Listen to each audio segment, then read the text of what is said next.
नमस्कार, कंज्यूमर अड्डा में आपका स्वागत है और आपके साथ मैं हूं विपिन भट्ट। और आज एक सवाल के तौर पे इस सब्जेक्ट को समझिए, वॉकिंग से बेहतर है रनिंग? जी हाँ, एक पुरानी डिबेट रही है कि क्या सेहत के लिए वॉक बेहतर है या रन बेहतर है, यानी कि चलना ज़्यादा अच्छा है आपकी सेहत के लिए या फिर दौड़ना।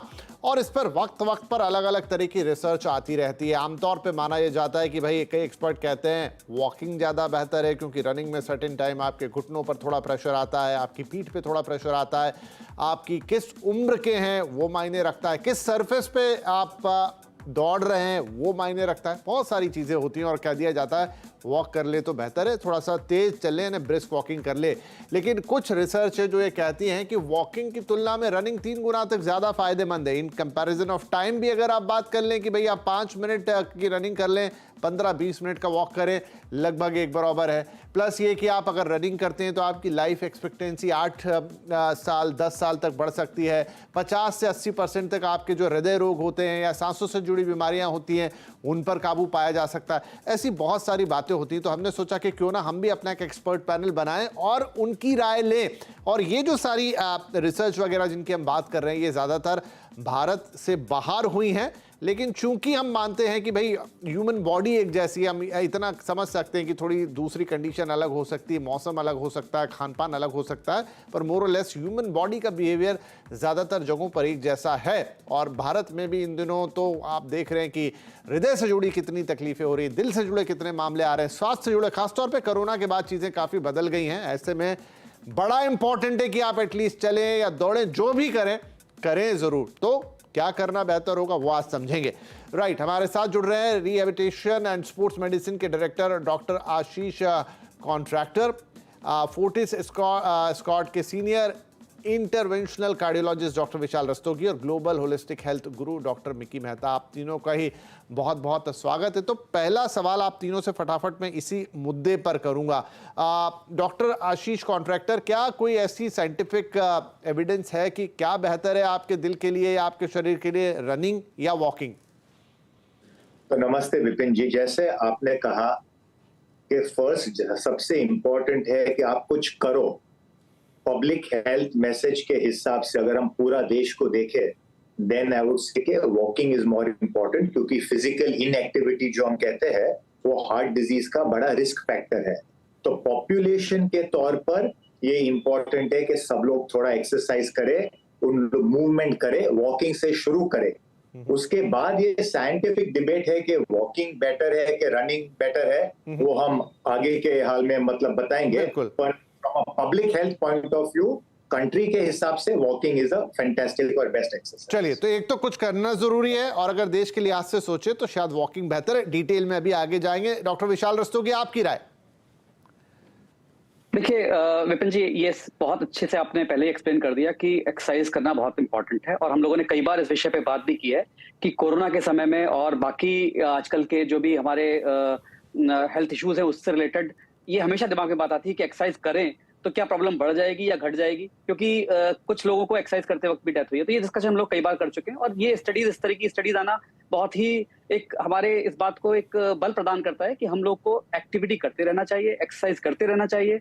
और वॉकिंग और रनिंग की जहां तक बात आती है तो लॉजिकली अगर आप सोचेंगे तो रनिंग में आप उतनी एक्टिविटी हार्ट की अचीव कर लेते हैं 10 मिनट्स में जितनी कि आप 1 घंटा वॉक करने में नहीं अचीव कर पाएंगे। तो इस लिहाज से अगर आप सोचें तो शायद रनिंग बेटर होनी चाहिए। लेकिन कुछ पहले कंट्रोवर्सी इस बारे में हो चुकी है कि अगर हम बहुत ज्यादा एक्सेसिव एक्सरसाइज करते हैं तो उसके कुछ हार्ट पर एडवर्स इफेक्ट पड़ते हैं। हालांकि इस स्टडी के बाद से ये क्लियर हुआ है कि ऐसा नहीं होता है। और अगर बंदा केवल 9 किलोमीटर प्रति घंटे की रफ्तार से लगातार एक्सरसाइज कर रहा है 20 से 25 मिनट, तो उसका इफेक्ट इतना है कि उसने 100 मिनट से ज्यादा वॉकिंग करी पर डे।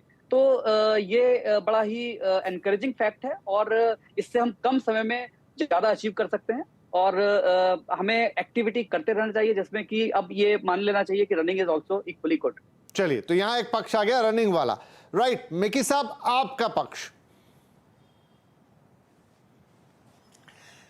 देखिए, जब हमारे शरीर को चुनौती मिलती है जिसको हम कैलिब्रेटेड चैलेंज बोलते हैं, तो जो एक्सेलरेशन वाला जो तत्व है, एलिमेंट, वो बढ़ जाता है। और जब हम नियंत्रण में चैलेंज करते हैं अपने आप को, तो हमारा हृदय और हमारे लंग्स वो चैलेंज होते हैं और उनकी कंडीशनिंग बढ़ती है। सबसे जो इम्पोर्टेंट सिग्निफिकेंट डिफरेंस ये है कि वॉकिंग हम ऐसे करते हैं और जब रनिंग करते हैं तो मैं बताऊंगा दौड़ना, भागना नहीं। और दौड़ना जॉग करना है, बाउंसिंग। और जब बाउंस होता है तो हमारे लिम्फेटिक सिस्टम का ड्रेन भी अच्छा होता है। और जैसे हमारे एक्जिला में, आर्मपिट्स, ग्रॉइन में, थ्रोट, थोरासिस में, सो लिम्फेटिक ड्रेन, जिससे हमारे टॉक्सिन्स, हमारे जो अमाविश है उसको ड्रेन किया जाता है, वो गटर साफ होती है बाउंस करने से। हमारे न्यूरॉन्स बेटर फायर होते हैं, साइनेप्टिक कनेक्शंस बढ़ते हैं, तो अलर्टनेस बढ़ती है। तो ऑब्वियसली जॉगिंग करना, दौड़ लगाना इज मोर बेटर।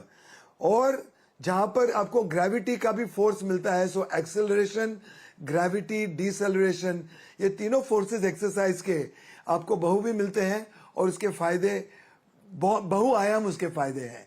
और दौड़ना मगर भागना मत, और एक लक्ष्य की तरफ दौड़ना, एक ऑब्जेक्टिव की तरफ, और एक संकल्प करके दौड़ना कि हमारा स्वास्थ्य अच्छा होना चाहिए। और सांस की क्रिया उसके साथ अंदर बाहर नियंत्रण नियमित रूप से होनी चाहिए। तो दौड़ने से आपकी सेहत भी अच्छी होगी। चलिए ठीक है, तो दोनों पक्ष हमने सुन लिए, दौड़ना या फिर वॉकिंग में क्या। आप थोड़ा सा डिटेल में अंदर जाना शुरू करते हैं। डॉक्टर आशीष कॉन्ट्रैक्टर, आपका मत था कि भारत की भौगोलिक परिस्थितियों के हिसाब से चलना थोड़ा बेहतर होगा, कैसे? तो देखिए, जैसे मैंने पहले भी बताया कि फिजिकल इनएक्टिविटी जो हम कहते हैं कि एक्सरसाइज ना करना, वो हार्ट डिजीज, डायबिटीज, स्ट्रोक, ये सब डिजीज के लिए बड़ा रिस्क फैक्टर है। तो भारत में सबसे नंबर 1 किलर जो है वो हार्ट डिजीज। तो अगर हम सब, मतलब पूरे नेशन वाइड, पूरा भारत चलना शुरू करे तो वो हार्ट डिजीज का रिस्क कम होगा। एक बात, आप चलना शुरू करें तो धीरे धीरे आप फिर जॉगिंग कर सकते हैं। मैं खुद मैराथन रनर हूं, पर जैसे मैंने बताया, पब्लिक हेल्थ हिसाब से आई वुड फर्स्ट से कि people need to start walking. एक बार सब लोग वॉकिंग कर सकते हैं, उसके बाद नेक्स्ट स्टेप है स्लो जॉगिंग और नेक्स्ट स्टेप है रनिंग। अगर आपको कोई ऐसी तकलीफ नहीं है, हड्डी की तकलीफ नहीं है, आर्थराइटिस की तकलीफ नहीं है और आप भाग कर सकते हो, देन डेफिनेटली जैसे डॉक्टर रस्तोगी ने बताया कि वो सेम टाइम लिमिट में जो बेनिफिट आपको रनिंग में मिलता है वो वॉकिंग से बेहतर मिलता है। राइट। तो डॉक्टर रस्तोगी, अब एक होता है, देखिए वॉक कर ले, फिर कई बार एक्सपर्ट्स कहते हैं कि सिर्फ वॉकिंग से काम नहीं चलेगा। वॉक तो आप दिन भर में 50 बार करते हैं आते जाते, लेकिन आपको एक कंसंट्रेटेड ब्रिस्क वॉकिंग करना होगा, जो ऑलमोस्ट बस दौड़ने के नीचे वाली स्टेज होती है। वहां पर भी आपके एफर्ट काफी लगते हैं। मैंने खुद ने महसूस किया है कि आप या तो ब्रिस्क वॉक कर लें या फिर दौड़ लें, वो ज्यादा आसान होता है। पर फिर भी क्या कहेंगे कि अगर आप ब्रिस्क वॉक मैनेज कर पा रहे हैं, जो इम्पैक्ट डालती है, आपके फैट्स को रिड्यूस करती है, रिजल्ट प्रोड्यूस करती है, तो बेहतर है आप हल्का सा एफर्ट ऊपर उठाएं और रन ही कर लें। मतलब एकदम तेज ना भागें, लेकिन जिसे जॉग कहते हैं उस स्टाइल की रनिंग कर लें। डेफिनेटली। सो ये बहुत अच्छी बात अभी आशीष जी ने भी बताई कि जब हम एक शुरुआत करते हैं तो हमें बहुत धीरे से शुरुआत करनी चाहिए, और उसके अलावा हमें एक अपना हेल्थ चेकअप भी करा लेना चाहिए कि हम हमारा शरीर कितनी एक्टिविटी ले सकता है और हमें रिस्क तो नहीं है। क्योंकि कई बार अंदर एक तरह की बीमारियां होती हैं जो कि अचानक आज मैंने डिसाइड किया मैं जॉगिंग करना शुरू करता हूं और वो प्रेसिपिटेट हो जाती हैं और सीधे हार्ट अटैक में कन्वर्ट हो सकती हैं। तो जो चीज हम बचाना चाह रहे थे वो प्रॉब्लम हो जाती है।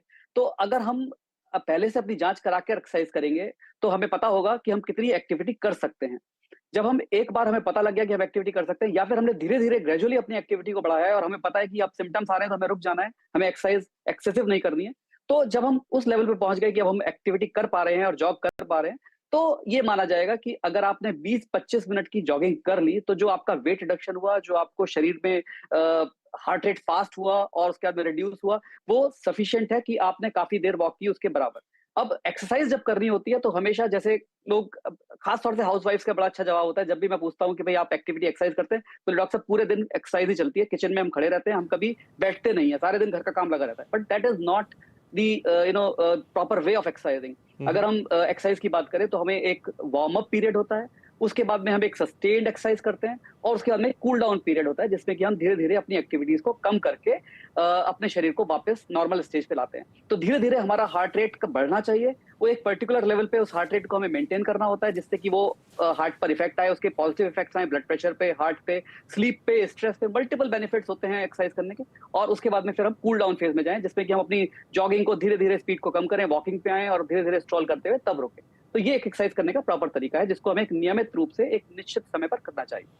ठीक है, ये बात भी समझ में आ गई। मिकी साहब, एक महत्वपूर्ण सवाल इसमें यह है कि बहुत सारे लोग कहते हैं कि भाई मुझे मॉर्निंग में नहीं टाइम मिलता तो मैं रात में कर लेता हूँ। रात में मैं कई लोगों को वॉक करते हुए देखता भी हूँ, लेकिन क्या रात में रनिंग, जिसकी हम बात कर रहे हैं कि वॉक वर्सेस रनिंग करना ठीक रहेगा? देखिए, रात को रनिंग करने से या कोई भी इंटेंस एक्टिविटी से हमारा शरीर उत्तेजित हो जाता है, हमारी ऊर्जा उत्तेजित हो जाती है और सूर्यास्त के साथ एक्चुअली हमारी ऊर्जा धुंधली हो जानी चाहिए, रिलैक्स और शांत हो जानी चाहिए। तो ऊर्जा को उत्तेजित करने से हमारा जो सर्केडियन रिदम है वो बिगड़ जाता है। दूसरी बात, जहां ब्रिस्क वॉकिंग की बात आती है, ब्रिस्क वॉकिंग से दिमागी तनाव बढ़ता है। अति और गति दोनों ही योग के प्रिंसिपल्स के आधार के खिलाफ है। तो मूल्य यह है कि अगर आप जॉग भी करें तो स्लोली करें, ब्रीदिंग के साथ करें, एक लयबद्धता में करें, रिदम में करें और कोई भी चीज स्पीड में ना करें। सो स्पीड वॉकिंग ना करें। और मोस्ट इंपॉर्टेंटली, शाम के वक्त अगर स्लो स्ट्रेचिंग हो, स्लो प्राणायाम हो, संध्या काल में सिर्फ आराम और आनंद पूर्वक एक्सरसाइजेस सब मैक्सिमल यानी 50% कैपेसिटी से कम करनी चाहिए, नहीं तो वो घातक हो सकती है, हानिकारक हो सकती है। जितने भी कार्डियक अरेस्ट हमने देखे हैं 40+, 50+ में, वो रात को एक्सरसाइज करने के कारण या रात को अच्छी नींद ना मिलने के कारण, पूरा दिन अगर शरीर श्रम करके जब थक जाता है उसके बाद और थकावट हमें नहीं लानी चाहिए। Conserve your breath, preserve your energy, be in the rhythm and get established in the flow. बहुत ही सुंदर बात आपने बताई। चलिए, ये भी नोट करने वाली बात है कि आप बेवजह में रात की तरफ अपने शरीर को ज़्यादा ना थकाएं। ये सुबह से एक टॉप टू बॉटम टाइप की अप्रोच होनी चाहिए रात के वक्त। अगर आपको सुबह, क्योंकि कई बार मैं देखता हूँ रात में भी लोग इतनी मेहनत कर रहे होते हैं कि वो पसीने में पूरे भीगे होते हैं। And I am not sure कि वो सही है या गलत, लेकिन यहाँ मिकी मेहता साहब ने एक हद तक जवाब उसका दिया। डॉक्टर कॉन्ट्रैक्टर, अब ये बताएं मुझे, अभी डॉक्टर रस्तोगी वार्न कर रहे थे, आजकल ऐसे केसेस हम सुन भी रहे हैं, शायद पिछले हफ्ते की बात है कि जब एक बड़े बॉलीवुड डायरेक्टर प्रोड्यूसर की जान चली गई और वो वॉक ही कर रहे थे या रन कर रहे थे और रेगुलर थे रनर, लेकिन उसी दौरान उनको हार्ट अटैक पड़ा। डिटेल्स मुझे बहुत नहीं पता, लेकिन इन दिनों ऐसी कई घटनाएं हमारे सामने आई है जहां पर कारण अंत में निकल के आता है कि आपने शरीर को ओवर स्ट्रेच किया। माइट भी कि ये केसेस अब ज्यादा सामने आते हैं, माइट भी कि कोरोना के बाद कुछ ऐसे फॉल आउट है, लेकिन ऑन द अदर साइड क्या वो सिम्टम्स हैं जो आप देखेंगे? क्या आप अपनी हार्ट रेट पर नजर रखेंगे कि वॉकिंग या रनिंग करते समय वो एक लेवल से ऊपर ना जाएं? क्या होगा जहां आपको रुक जाना है, अपने आप को ओवर स्ट्रेच नहीं करना है? Thank you Vipin ji. Actually symptoms काफी होते हैं, पर मैं खाली 2 सिम्टम्स पे स्ट्रेस करूंगा। नंबर 1 इज जो हम मेडिकल टर्म्स में एंजाइना कहते हैं। तो जब हम एंजाइना कहते हैं, नॉर्मली टेक्स्ट बुक में लिखा जाता है एंजाइना छाती के बाएं साइड पे होता है, बाएं हाथ में पेन फैलाता है। दैट इज योर टिपिकल, जो हम कहते हैं क्लासिक टेक्स्ट बुक एंजाइना। पर असलियत में हमें देखा है कि कोई भी डिस्कम्फर्ट जो छाती में होता है, लेफ्ट साइड पे हो या राइट साइड में हो, कभी कभी ऊपर जाता है आपके कंधे की तरफ, कभी कभी पीठ की तरफ जाता है, और जब ये डिस्कम्फर्ट एक्सर्शन करने से बढ़ता है और रेस्ट करने से कम होता है, वो एंजाइना हो सकता है। और आपको इसका बड़ा ध्यान रखना है। अगर जब आप एक्सरसाइज करते हो, कुछ भी exercise, walking, running, swimming, weight lifting, और आपको ये छाती में भारीपन महसूस होता है, तो प्लीज आपको एक्सरसाइज बंद करना चाहिए और डॉक्टर को इन्फॉर्म करना चाहिए। दूसरा जो हम कहते हैं शॉर्टनेस ऑफ ब्रेथ, मतलब श्वास लेने में तकलीफ। इसमें यह महत्वपूर्ण की बात है कि आपको कंपेयर करना है कि आप पहले कैसे थे और अब कैसे हो। उसका क्या मतलब? अगर कोई 3 माले पे रहता है बिल्डिंग में और रोज ऊपर 3 माले चलता है और थक नहीं जाता है, और वो आदमी देखता है कि अभी 1 माले के बाद के 2 मंजिल के बाद श्वास फूलता है, उसको ध्यान रखना चाहिए। जो आदमी की आदत नहीं हो वो 1 या 2 में भी थक जाए, that is not as important. तो सिंपल लैंग्वेज में we have to look for a change of symptom.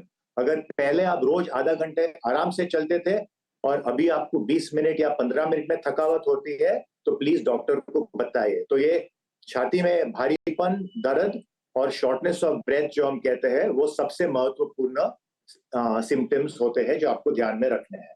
तो कॉन्ट्रैक्टर ने बड़ी इंपॉर्टेंट और अच्छी बात बताई है कि सिम्टम्स पे जरूर ध्यान दें। सिम्टम्स भी कैसे पहचाने कि जो आपकी आदत नहीं है, ऐसा नहीं कि आप थोड़ा सा चले और थक गए तो आप डर जाएं। नहीं, अगर आप रेगुलर करते हैं और उसमें चेंज आ रहा है तो आपके लिए चिंता की बात है। अगर आपने ऑल ऑफ सडन किसी एक दिन ट्राई किया और आप थके तो आप नेचुरली थकेंगे क्योंकि आपकी आदत नहीं है।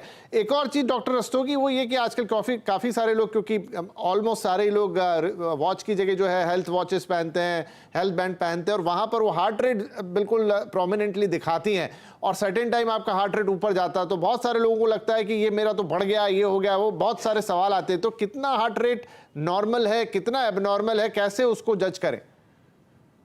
तो ये बहुत ही महत्वपूर्ण पॉइंट है और मैंने देखा है बहुत सारे लोग इसी वजह से वो हार्ट की बीमारी अपने आप को समझने लगते हैं क्योंकि उनकी वॉच में बार बार इंडिकेशन आ रहा है। तो ये इंपॉर्टेंट है कि हम ये जानें कि 2 तरह की चीजें हैं। एक तो जब हम एक्सरसाइज नहीं कर रहे हैं तब हमारा हार्ट रेट कितना होना चाहिए। तो नॉर्मल साइनस रिदम जिसको कहते हैं वो हार्ट रेट 60 से 100 के बीच में होता है और अगर ये इतना है तो ये आपका हार्ट रेट ठीक है।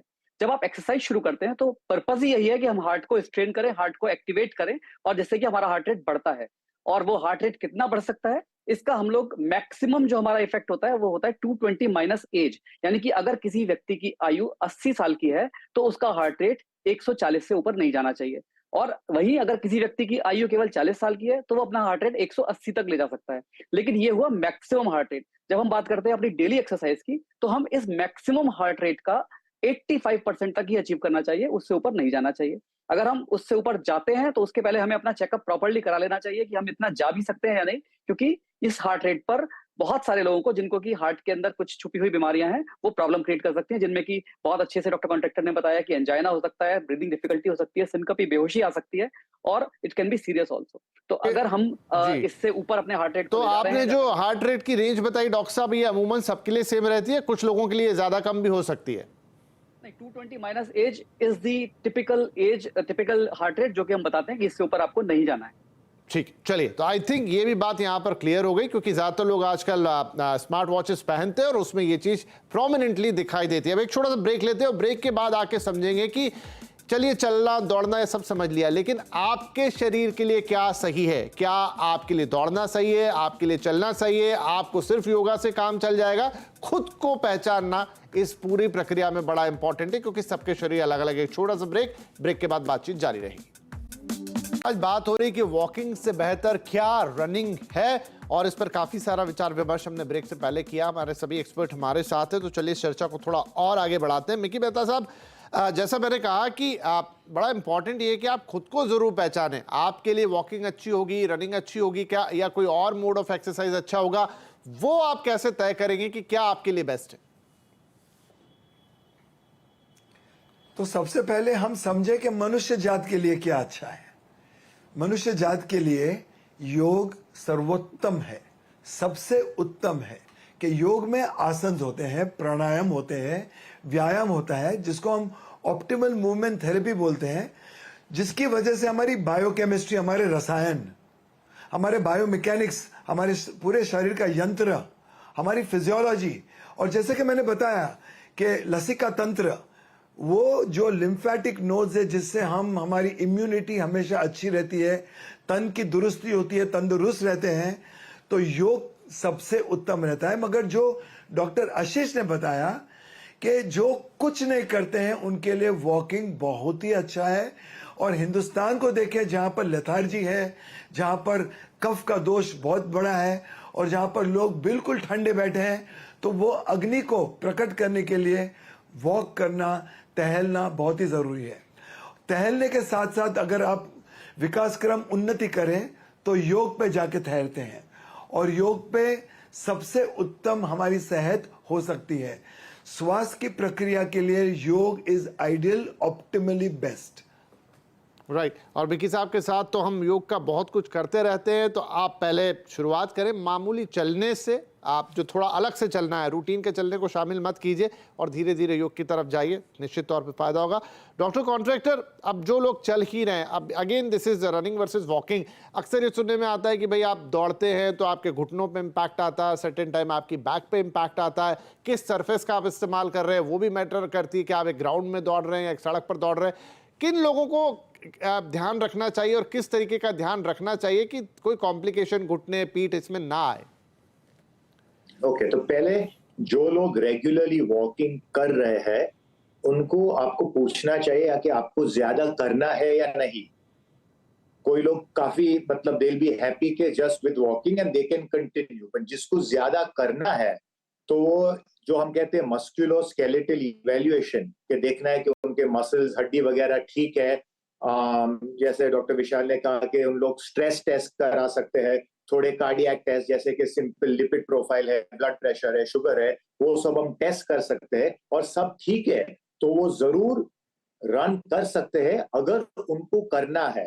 पर एक महत्वपूर्ण पॉइंट यहाँ मैं कहना चाहता हूँ कि फिजिकल एक्टिविटी और एक्सरसाइज अलग चीज होती है। जैसे आपने बताया कि जो लोग पूरा दिन रसोई करते हैं या बाजार को जाते हैं कि ऑफिस को काम करते हैं, उसको हम फिजिकल एक्टिविटी कहते हैं, वो भी इंपॉर्टेंट है। दिन में 7,000 8,000 स्टेप्स लेना जरूरी है। उसके अलावा जो हम कहते हैं नॉन स्टॉप एक्टिविटी जैसे कि योग है, वॉकिंग है, रनिंग, साइकिलिंग, उसको हम एक्सरसाइज कहते हैं। तो अगर आपको बेस्ट हेल्थ चाहिए तो फिजिकल एक्टिविटी भी दिन में होना चाहिए और एक्सरसाइज दोनों होना चाहिए। ठीक है। एंड डॉक्टर रस्तोगी, आखिरी में सबसे इंपॉर्टेंट सवाल, अक्सर लोगों के साथ ये होता है कि जब वो एक्सरसाइज करना शुरू करते हैं, खैर शुरू में तो ये 2-4-10 दिन में आपकी आदत लगने वाली बात है, लेकिन वो कौन सा पॉइंट है कि एक्सरसाइज आपको थकाए ना, वो आपको रीजनरेट करे, आपके अंदर एनर्जी दे? आप एक्सरसाइज को कितना और कहां तक लेके जाएंगे, कितना चलेंगे दौड़ेंगे कि वो आपको पूरे दिन के लिए थका ना डाले, वरना गलत हो जाएगा? ये बहुत ही इंडिविजुअल लेवल पे होता है। और जैसे मैं रोज एक्सरसाइज करता हूं तो अगर मैं जिस दिन एक्सरसाइज ना करूं मुझे सारे दिन थका हुआ लगता है। So once you start exercising you feel much better. लेकिन शुरुआत में शायद थकान हो सकती है। इसके लिए जैसा कि बाकी सारे स्पीकर्स ने भी बताया, बहुत जरूरी है कि हम एक नियम से एक्सरसाइज करें। और सबसे अच्छा समय एक्सरसाइज करने का मेरे हिसाब से सुबह का होता है, जब आपका पेट खाली है, जब आप बहुत ज्यादा आपने कोई हैवी नाश्ता वगैरह नहीं कर रखा है और उस वक्त आप फ्रेश उठे हुए हैं, उस वक्त आप एक्सरसाइज शुरू कीजिए। धीरे धीरे अपनी एक्टिविटी को बढ़ाइए और जब एक बार एक अच्छे से आप एक्सरसाइज करने लग जाएंगे तो आपको खुद ही महसूस होगा कि आपके शरीर में एक नई ऊर्जा और नई स्फूर्ति आ रही है और आपको थकान कम हो जाती है। तो धीरे धीरे हमारी बॉडी इससे अडेप्ट हो जाती है। और जैसे कि आपको योगा के बारे में बताया कि बहुत अच्छी होती है, अगर हम स्ट्रेचिंग एक्सरसाइज करते हैं और योगा की यौगिक क्रियाएं करते हैं तो उससे जो शरीर की थकान है वो भी खत्म हो जाती है। तो मैं तो कहूंगा कि आप दोनों चीजों को कंबाइन कीजिए। जो अगर आप ये रनिंग कर रहे हैं और उसके साथ में अगर योगा करते हैं तो आप अपने जॉइंट्स, हार्ट, सब चीजों को स्वस्थ रख सकते हैं। ठीक है मिकी साहब, एक 30-40 सेकंड मेरे पास बचे हैं, लेकिन ये सवाल लेने से मैं खुद को रोकूंगा नहीं कि सब कर लिया दिन भर में, रिलैक्स करने का दिन के अंत में कोई तरीका? तो योग में तो बताया है कि शवासन, शव बन जाओ, डेड बॉडी बन जाओ, जिससे शरीर में सारी ऊर्जा को हम लेट गो करते हैं, रिलीज, कोई टेंशन, कोई तनाव पकड़ के नहीं रखते हैं। तो हमारी रीढ़ की हड्डी, हमारे शोल्डर्स, हमारे ग्लूट्स, हैमस्ट्रिंग्स, हमारा नेक, सबको ढीला छोड़ देते हैं। और जो पृथ्वी के जो गुरुत्वाकर्षण है, ग्रेविटी, वो आपके तनाव को डिसॉल्व करके विसर्जित कर देती है और आप बिल्कुल हल्का फुल्का फील करने लगते हो। तो वो एक चीज है, वो 10-15 मिनट कर लें, या तो एक हॉट एंड कोल्ड शावर ले लें, या तो आप पर्यावरण में जाके सी साइड के सामने बैठ जाएं, नदी के किनारे बैठ जाएं, या घास में लेट जाएं, आकाश की तरफ देखें और खुले गगन की तरफ देखें, जिससे आपकी ऊर्जा बढ़ने लगे, शांति मिले, आनंद का भाव हो, अपने स्वभाव का हमारी पहचान हो जाए उसके साथ कि हम क्या है और किस चीज के लिए इस धरती पे हमने जन्म लिया है। और ये सारी चीजें करने से, और मोस्ट इंपॉर्टेंट कि स्वयं जाति स्मृति मेडिटेशन, शांतता से बैठ जाओ और ध्यान में साधना के साथ बैठ जाओ और अपने भीतर घुस जाओ, अपने अंदर डुबकी लगाओ। वो डुबकी लगाने से जो शांति और आनंद मिलती है, उसके जैसी उपलब्धि कहीं भी नहीं मिलती। बिल्कुल, बहुत बढ़िया, बहुत सुंदर। और बहुत जरूरी है कि आप अपने शरीर को थकाएं, चलाएं, लेकिन उसके साथ एक रिलैक्स मूड पर, एक शांत मूड पर दिन का अंत करें। वो मिकी साहब ने अभी बताया। तो कार्यक्रम के 2 महत्वपूर्ण लक्ष्य थे यहाँ पर, वॉकिंग वर्सेस रनिंग।